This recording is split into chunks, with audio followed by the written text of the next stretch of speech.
களத்துல நேர்மையா அர்ப்பணிப்பான நல்ல நியாயமான நிர்வாகிகள் இருந்தாதான் எனக்கு வேலை செய்ய முடியுங்க களத்துல.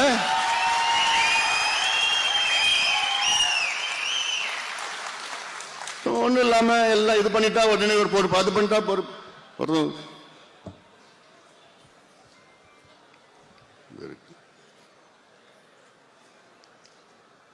திடீர்னு வந்துட்டு திடீர்னு வர அவனுக்கு ஒரு மாநில பொறுப்பு, 3 மாசம் வேலை செஞ்சுதான் இந்தியா பொறுப்பு. என்ன இப்ப உழைச்சவங்களுக்கு எல்லாம் என்ன இருக்கு? இன்னொன்னு நான் பாக்குறேன், என் படம் போடல, என் படம் போடல, என் போட்டோ போடல, என் போட்டோ போடல. என்ன அதெல்லாம்